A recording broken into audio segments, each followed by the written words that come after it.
What is up, everybody, and welcome back to another video. In today's video, we are going to be discussing the most important positional group for the Detroit Lions in the 2020 NFL season. And the Lions made some moves in this group, and it has to work out. Let's get it started.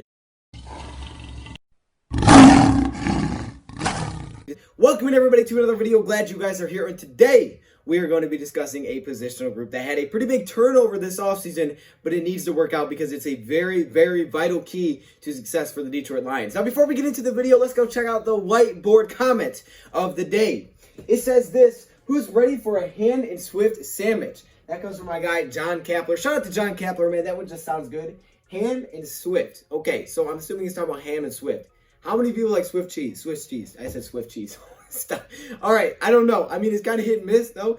And also, as you guys can see, Sunday, August 16th on Fan Network is our world premiere, man. We're going live. We're going live. I will put this picture on the screen right now. I also put it into community. But not only are we going live, all of us creators, to kind of introduce ourselves and kind of let you guys know what's going to be going on, but we also have a special guest. And not just any special guest, not just some random guy named Chris. No.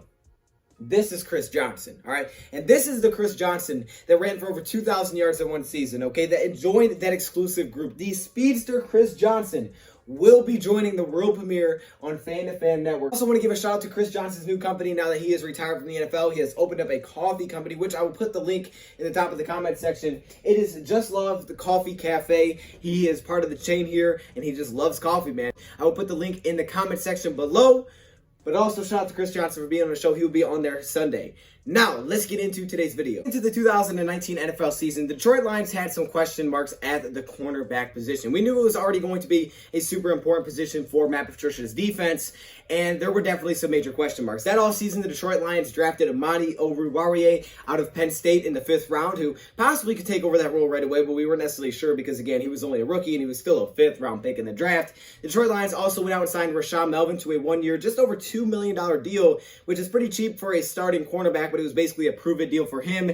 They also had guys like Teez Tabor that we were hoping would step up, but he really never did. He didn't even make the team. Moving Rashaan Melvin to the number 2 cornerback for the season. Now, this was a big risk because in 2018, he didn't have a very good season with the Oakland Raiders. He was coming off a very, very bad season. That's a big reason Lions were able to get him so cheap, because with the Colts, he wasn't bad. He just really struggled with the Raiders, but the Detroit Lions took a chance. Now, Rashaan Melvin had all the physical things that the Detroit Lions were looking for, right? He had the size, he had the height, he had the weight, he had the ability to tackle, all the things that Matt Patricia loves in cornerbacks. He had. He could press, things like that. Where he really struggled for the Detroit Lions last year was in coverage. And it wasn't just coverage in general. He really struggled when the ball was in the air, making a play on the ball, kind of something that we also saw with Nevin Lawson as well. He could do pretty well with staying next to a wide receiver. He did struggle with his zone awareness, but where he really struggles making a play on the ball, kind of knocking it out of the wide receiver's hands, just being a really big threat when the ball is in the air, kind of like a guy like Justin Coleman. We saw that earlier when he was really good at that.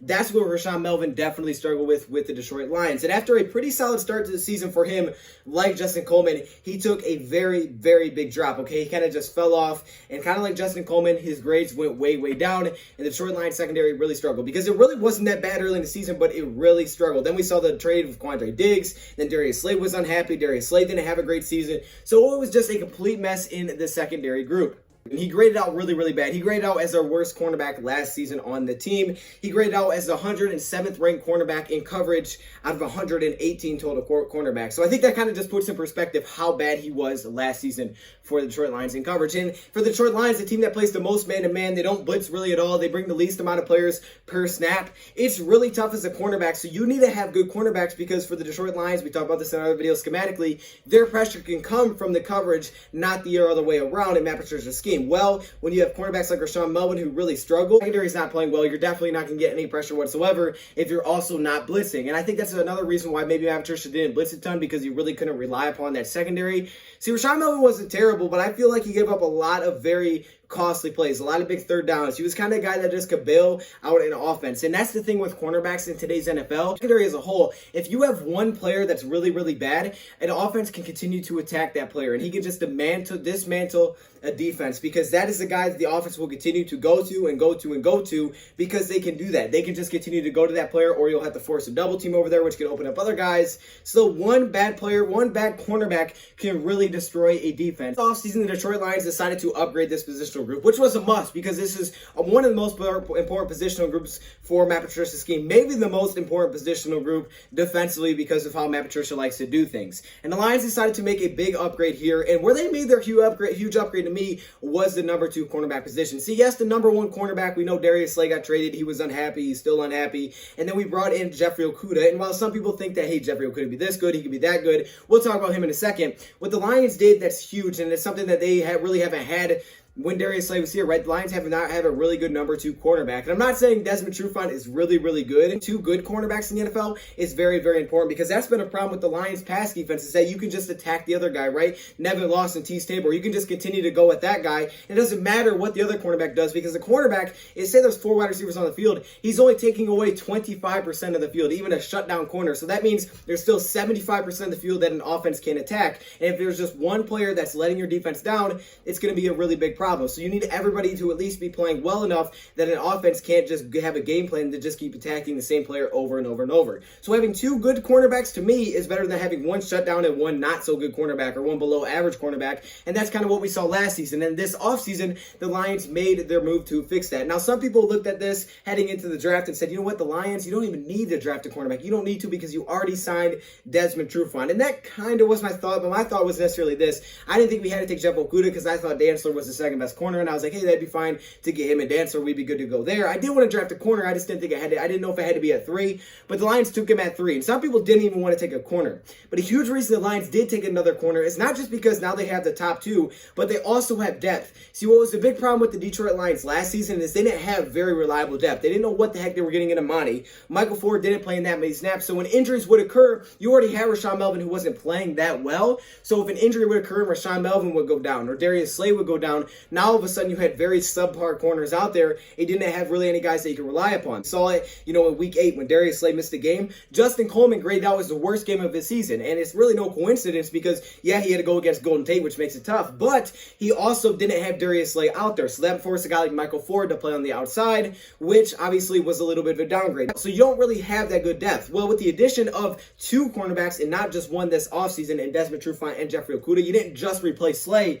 Now you have depth. So say, for example, Jeff Okuda goes down or Desmond Trufant misses a game, something like that. Now you can put Amani into that position and you can rely that that guy can be a good number 2 because we saw it last season that he can play an outside role and he could be a starter because some people want to see him be a starter. And it's not necessarily a shot at Amani that you drafted or brought in more corners. It's more that, hey, we need you for depth because, the chances of one of these guys going down is very, very likely. We need to have guys that can come in. Same thing with Darryl Roberts as well. Darryl Roberts kind of reminds me of the Rashaan Melvin situation. The difference is Rashaan Melvin, when he was signed, Rashaan Melvin was signed to be the number 2. Darryl Roberts is not going to be our number 2. Kind of a similar situation, right? Darryl Roberts coming off a really bad last year. Year before, he was pretty good, right? He's been a starter, but you don't want to bring this guy in to be your top 2 corners. However, because no one was able to step into that role last year, Rashaan Melvin was pretty much forced into that spot, and he didn't play that well for the Detroit Lions. He definitely didn't prove it. Rashaan Melvin was brought back to be our 4th or 5th corner. That's something else. But the number 2, that's not a position that he should have ever been in. By the way, he did opt out of the 2020 NFL season. So depth is the first big thing. Now you may be thinking to yourself, okay, well, hold up. You got these outside corners.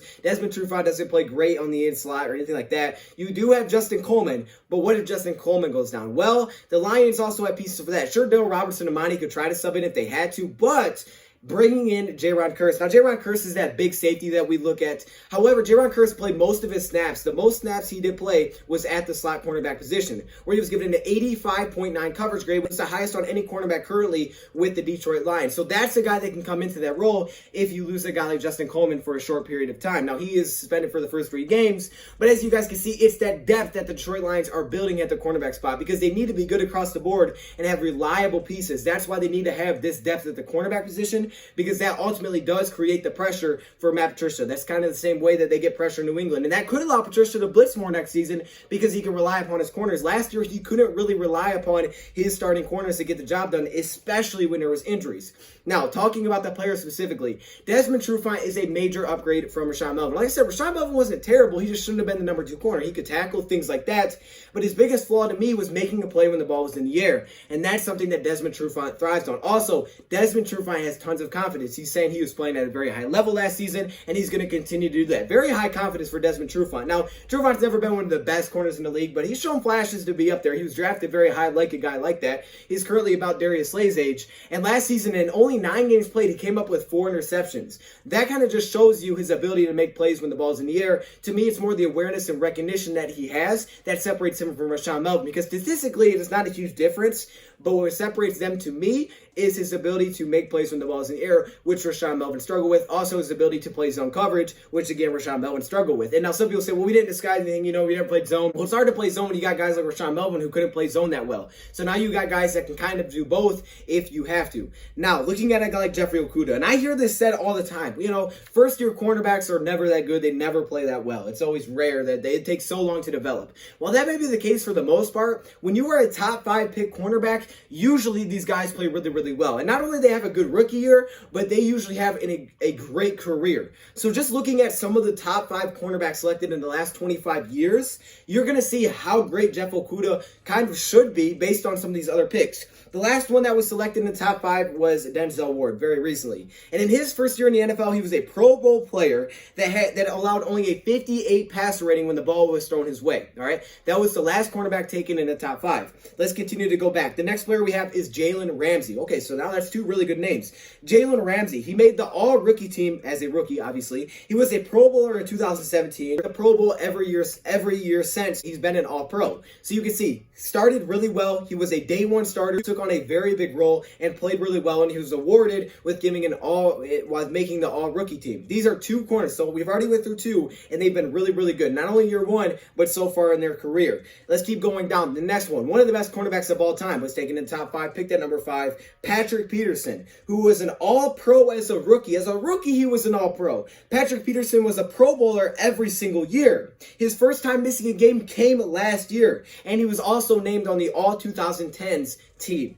He is one of the best cornerbacks we've ever seen in the NFL. Another top 5. So far, the first 3 you could see, okay, if you're a top 5 pick as a cornerback, you should be pretty darn good year 1. You don't have to be the best in the league, but you should be pretty darn good. And Desmond Trufant has also talked about Okuda saying, hey, even though there's high expectations, I have a feeling this guy's going to thrive. He sees a lot of good things in Jeffrey Okuda. Continuing to go down, next up we have Terrence Newman, who, yes, wasn't as good as some of these other guys. He still made 2 Pro Bowls, and as a rookie, he had 17 passes defended with 4 interceptions. Jammer, who had 21 career interceptions, 129 passes defended in his career. 1998, we had Charles Woodson, one of the best college football players of all time out of Michigan, obviously. And Charles Woodson was a Pro Bowler as a rookie. He was an All-Pro player the next year. He had 65 career interceptions, he had over 1,000 tackles in his career. He has the record for most forced fumbles, most passes defended in Raiders team history. He also has 13 defensive touchdowns in history, which is the NFL record. So I think what we're seeing here is, okay, this is a pretty good class. So usually if you're selected this high, you're going to be pretty darn good. Next up, we got Sean Springs. And a lot of people are saying this is the best cornerback since Sean Springs to come out of Ohio State. He was a Pro Bowler in year 2. He had 7 interceptions. He was an All-Pro player in year 8. And he had 33 career interceptions with 70 passes defended. And finally, probably the worst one, unfortunately, because this is the one that we selected, of course, Bryant Westbrook, who was selected by the Lions, still was on the All-Rookie team. He was still voted to the All-Rookie team, and he led the NFL in interceptions in his 4th year. All right, so that's what we're seeing, is that these guys that are selected in the top 5 at corner usually are pretty darn good. Okay, so now maybe cornerbacks as a whole, maybe they took a little while, but when you're selected in the top 5, usually they come in and play very, very well. But literally every single draft scout basically believes Jeffrey Okuda is going to be insane. We've heard people say that he was the highest graded cornerback since Marshawn Lattimore. Mel Kiper said he could be as highly graded as Patrick Peterson. He's the only Power 5 cornerback to play at least 10 coverage snaps in 15 games in 2 years and never allow over 50 yards in a game. And a 52.9 passer rating in his last 2 years in college, while having a 19% forced incompletion percentage. And if you just look at what people have to say about him, what I take away, I mean, he's literally so good at everything. There's not that many major weaknesses you could take away. Many people compare him to Stephon Gilmore, Jalen Ramsey. Someone even said compare him whoever you want to. he's better than anybody you can compare him to coming out of college. That's what a scout said about Jeffrey Okuda. The praise is already extremely high. People were think that this is going to be one of the best cornerbacks of our generation. So that's the two corners you have. And now with Amani being able to be depth and step in if you need him, play the outside role, who graded out extremely well, by the way, for the Detroit Lions. 75.3 overall grade and 156 snaps at the wide cornerback position. Justin Coleman, 59.1, and he really took a slump. And like I said, it really hurt him when the top outside cornerbacks were missing. And when he plays in the slot, he's really, really good. And I think a lot of it had to do with confidence. But some of his worst games came when top cornerbacks were out. Week 8, his worst game, Darius Slay was not there. Desmond Trufant, a 70.3 overall grade and 435 snaps wide. That is a big difference because Rashawn Melvin, like I said, who was ranked 108 out of 117 cornerbacks last season, was given a 47.2 grade, the lowest out of any of these corners. But what the Detroit Lions have with Jeffrey Okuda and now Desmond Trufant is this. It's actually better to have two good cornerbacks than necessarily have one shutdown and one that's just you can't rely upon at all. See, the Lions could potentially go, the route of the Patriots if they wanted to, where the Patriots will put their number 2 corner on the number 1 receiver with safety up over top, and then put their number 1 corner on the number 2 receiver. And that would work for a lot of teams in the division. I mean, look at the Packers, right? Who's their number 2 receiver? Allen Lazard. So you could potentially put a guy like Okuda on Devontae Adams, like maybe saying, hold up, don't do that, and give him help over top, or the other way around. Then you could put the other guy against Allen Lazard. You could do that against the Bears, right? Allen Robinson. This is a huge advantage that the Detroit Lions have with having two good cornerbacks that the Lions have not had with Darius Slay. It's a huge problem. You have to have that. You have to have two good cornerbacks, especially now in Matt Patricia's defense, and that's why it was so important for them to bring in Desmond Trufant and Jeffrey Okuda. So that's the most important position the Lions may have defensively, and the Lions clearly made some major upgrades here. It has to work out for 2020 because that's where the pressure is really going to get started, is if the secondary plays well. We did a video on that. You can go check it out if you want to, but I'm just going to leave that here. Let me know your thoughts, comments below. Thank you for watching, and I'm out.